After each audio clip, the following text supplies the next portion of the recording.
This is the Rocket Mechanist build for World vs. World Roaming. It's not your average mech build where you're just surviving through sustain and tankiness and letting the mech just train your target. It's mostly based around kiting and burst damage combos. So let's just get straight into the build. I take a mix of Berserker and Marauder gear. You want to get to around 60% crit chance and like 20,000 health. So currently I just have Berserker gear and then the rest is Marauders. But you can do whatever you want to get to that mix of stats. You just want to make sure you get that 60% crit chance area, because with Fury, which you have permanently with this build, you will get to 80% crit chance, which is a pretty good number to be around for a DPS build. And then you have the Rune of the Fireworks, which is going to give you your Fury and Might stacks, as well as movement speed. And then it'll also give you Vigor, which is really good synergy with this build because you do more damage while you have Vigor. And then the rifle we're using is going to have energy and cleansing on it, because energy gives you more dodges, which going to have more synergy with tools, because, or even explosives too, because whenever you dodge, you're going to be doing explosive entrances. So energy is just a good defensive and aggressive option. And then cleansing is really nice because in general, it's just a very strong sigil, and this build lacks Gandhi cleanse. From a lot of sources, you only have cleansing on your heal and on shift signet. So you need the cleansing sigil there. So the traits that you'll be taking are tools, explosives, and mechanist. In tools, you'll be taking Gadgeteer because that will increase the effectiveness and reduce the cooldown of your rocket boots. You could also use the AED heal if you ran like a full Berserker build, but I don't really like how that makes you play more recklessly, and generally the effects of that heal, they seem better than they really are.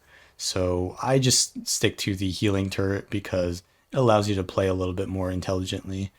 And then with lock on, you will reveal enemies that are in stealth if you hit them, which is really nice with the rifle, because if you're playing against thieves, you just auto attack them while they're trying to go in stealth, and your rifle shot will keep auto attacking them shortly after they go in stealth and will reveal them. So it's really good against thieves or any of those other stealthy classes that are really annoying. And also you'll give vulnerability and you'll gain vigor, which is nice because that gives you increased damage due to the excessive energy trait. So you've got the vigor whenever you use a tool belt skill, which is your mech abilities, and you've got vigor whenever you CC or reveal an enemy. And you've also got vigor from your fireworks runes, so that'll give you 10% more damage, which is pretty nice. And then, yeah, the mechanized deployment trait isn't working. I think it's bugged right now, but it would reduce the cooldown of your mech abilities if it were working as intended. And that could be nice, but maybe later on when they fix that bug. And then you've got reactive lenses, which is a 32-second internal cooldown stun break whenever you get CC'd with a hard CC, and it will give you resistance and protection, and it will remove blind whenever that triggers. And that's really good because it's a low cooldown stun break that's passive, and this build is kind of lacking in stun breaks because you only have shift signet. And you know, you don't always want to just save shift signet as your stun break. You want to sometimes use it aggressively, and then you've got no cooldown for stun breaking. So this is pretty nice.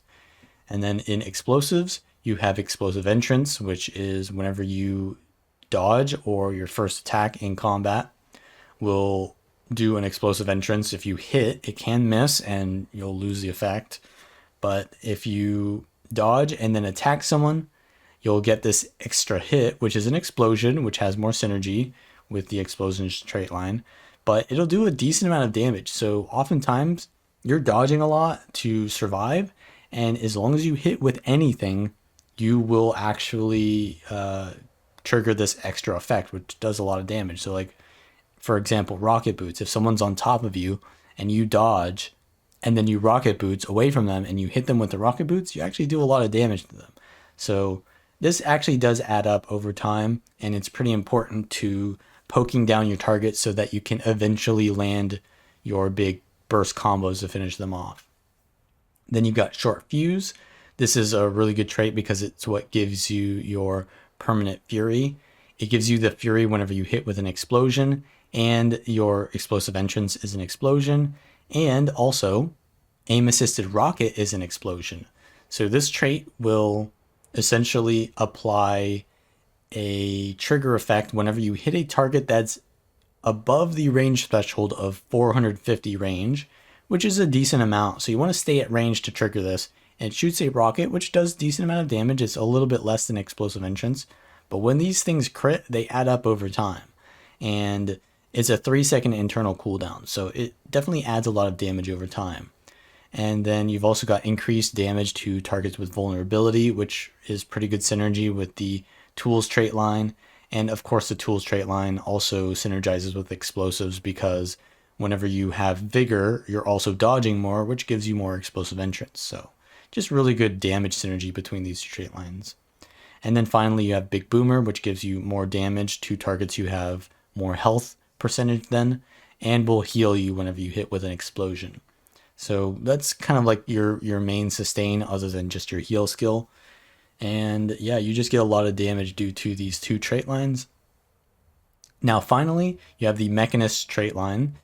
I have the pretty much the power setup here. You've got the range damage from the mech, which will give vulnerability as well. So making the mech range is really important for this playstyle because the mech is squishy because I'm not running a very tanky build. So having it ranged is not only good for keeping the mech alive, but also because AI is usually easy to kite. So when AI is ranged, it's a lot more powerful and makes it land more damage. This also gives you the F1 ability, which is a pretty good nuke. It's also a range damage. This is a pretty reliable skill. Very good. And then in the next trait line, you're going to have this trait, which is core reactor shot. This gives you the F2, which is not a lot of damage because it's a CC, but it is a CC, which is nice, and you can use it to combo with your own CCs to lock down targets.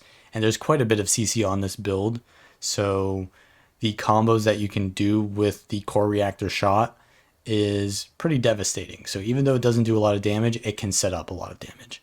And then it will also give your mech 100% of your precision and ferocity. This is required for your mech to do damage because otherwise it will have no crit chance and then it won't do any damage. So you need this trait. And also, this means that because this trait gives 50% of all of your stats to your mech, which includes power, and this trait does 100% of precision and ferocity.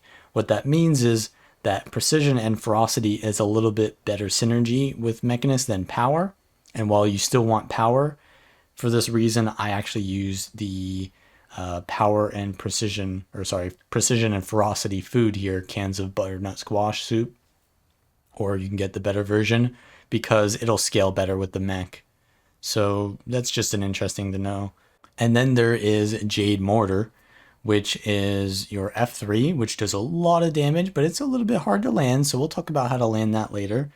And then the passive effect makes your mech synergize with the explosions trait line.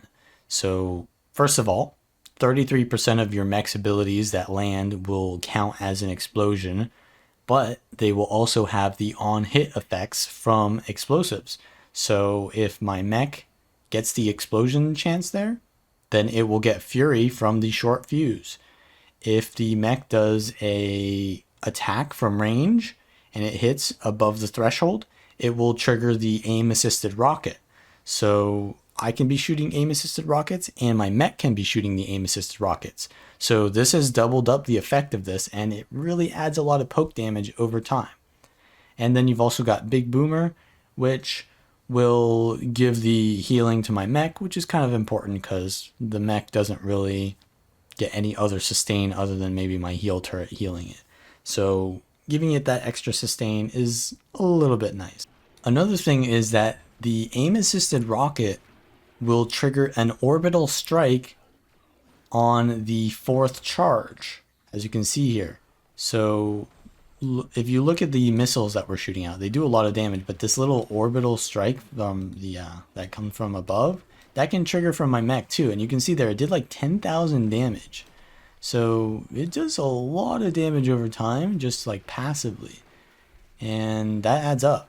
So yeah, the orbital, I'm not sure if the orbital is working as intended, but it says 1000 base damage. So I don't know why it does 10k, but it does 10k sometimes. So yeah, it does a lot of damage. But yeah, essentially the rifle 1 is really good for triggering that aim assisted rocket. And the rifle 2 is an immobilize, which will allow you to prevent the target from dodging. You can see there the double orbital strike just landed. So yeah, that's kind of RNG, but yeah, just sometimes you just one shot people just randomly. So yeah, the immobilize there is nice. You've got blunderbuss, which does more damage the closer you are to the target, so you really want to use that in melee range.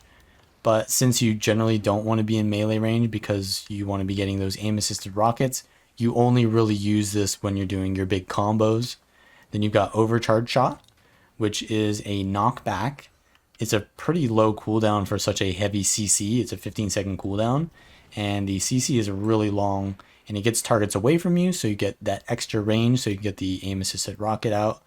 And it will also remove conditions from you. So if you're like immobilized, use overcharge shot and it will remove them.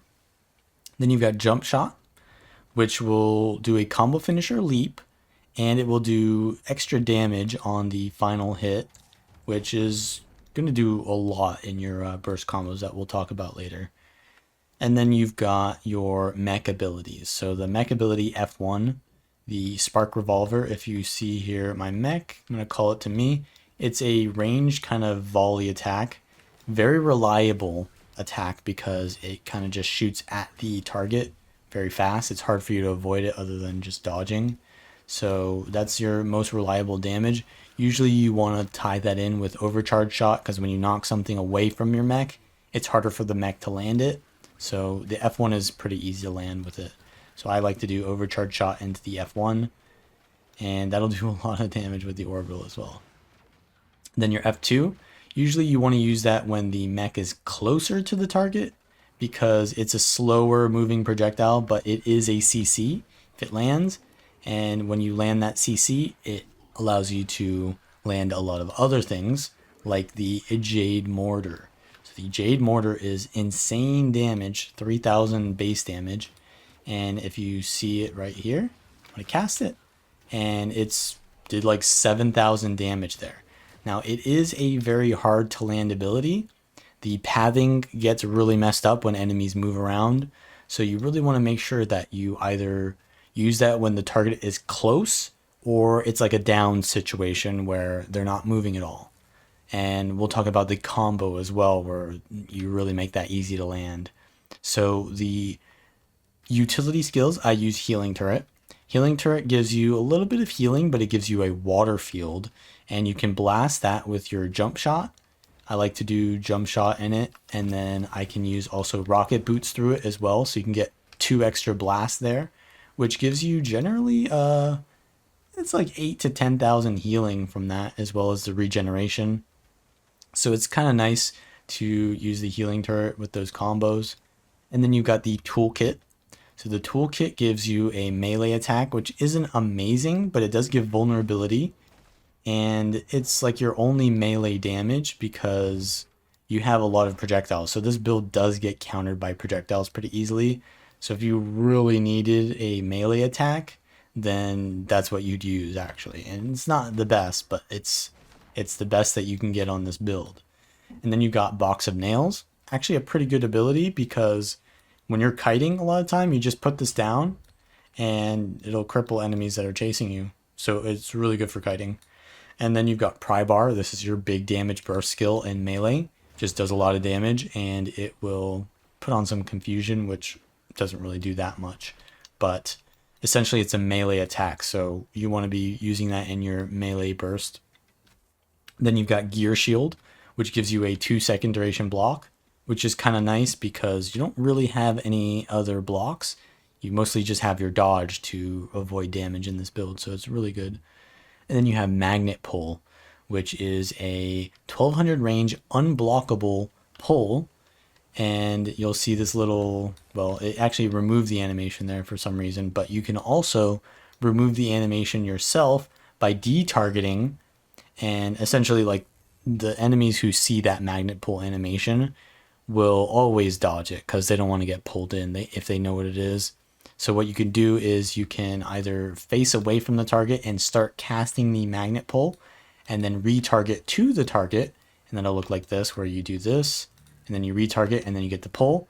And then after you land that pull, you can use your pry bar in melee range, and then use your jade mortar in melee range as well, because that is a lot easier to land when it's right on top of you. And that's your big damage combo there. So we'll show that a little bit later. Then you've got Shift Signet. This is pretty much the most versatile skill that Mechanist can get because it removes conditions from you, and it gives you 25%. You don't really need this, but it gives you 25% movement speed increase to your mech, and it will also give you a stun break and a teleport. So it does a lot of things. Now, the teleport is actually useful for doing combos. So if I want to like burst someone down, it actually teleports my mech in too. So what I can do is I can Shift Signet in, immediately immobilize, and Jade Mortar them in melee range, and then blunderbuss. So yeah, there's a lot of combo potential with the Shift Signet, but if you use it aggressively like that, then you don't have any stun breaks. So you have to rely on your passive stun break then. So it's just a really versatile skill, but since it's your only stun break, I tend to like to save it. And then you've got Rocket Boots. Rocket Boots is just your main mobility skill, and you can also remove Immobilize. I don't think it's set yet. It says cures Immobilize, cripple, and chill. So if you have any of those conditions on you, use Rocket Boots and you can remove them. And generally it's a leap finisher, or it's actually a blast finisher, and it will give you a decent amount of kiting potential.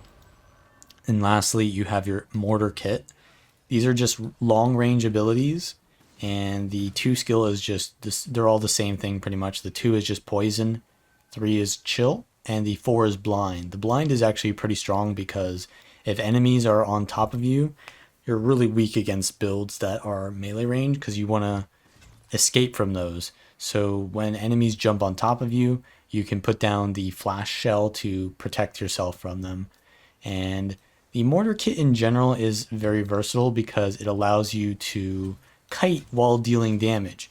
And you want to make sure to put on the instant ground targeting with this build with the retargeting enabled, because it allows you to be a lot more accurate with your mortar shots, because it'll go to where your mouse is when it finishes the cast rather than at the start of the cast. And you want to get really good at kiting with the Mortar Kit because you're counter pressuring the target while kiting, whereas the rifle, you can only use it while aggressing on the enemy because you have to be facing them for most of the abilities. So when you're being aggressive, you go into the rifle, and then when you're kiting, you're using the mortar, and you just swap between those two until you want to go in for the burst damage. So there's 2 main bursts that you want to be doing here. One is the rifle burst, which you want to be using with your mech's F1 ability. And then the second one is kind of like your melee pry bar burst that you want to be using with your Jade Mortar. So the pry bar burst is very simple. You just use the magnet pull, and then you pry bar them, and then you Jade Mortar. So it'll look like this. So you do this, and then the Jade Mortar, and then from there you could knock them away with your overcharged shot, and then let's find a target that's not dead because it's going to do a lot of damage. So you would overcharge shot them, and then you would jump shot to them and use your spark revolver on them, and then in melee range you would use your blunderbuss. So you knock them away, jump shot in, and then blunderbuss, and then your mech is using the F1 that entire time. So that's your 2 main combos are that. And you're kiting and poking with the aim assisted rockets to bait out cooldowns in the interim between those 2 combos. So you're kiting with the mortar, and then you're doing one of your combos. And that's pretty much how the build works. It decides which fights it wants to take because you have so much mobility with the port and the rocket boots. And then when you see an opportunity, you go in for the poke or the burst and you finish the kill. When you get the downed, you want to go in with your mortar and cleave while playing very safe. And you can even cleave down bodies very easily with the Jade Mortar and secure the kill. If you just watch the montage at the beginning of the guide, then you'll probably think that the build is better than it actually is, but in reality, there are a lot of counters to this build. It is a very good build against thieves for sure because of the reveal and how much mobility it has, and the mech can kind of like pressure the thief very easily while you just kite around.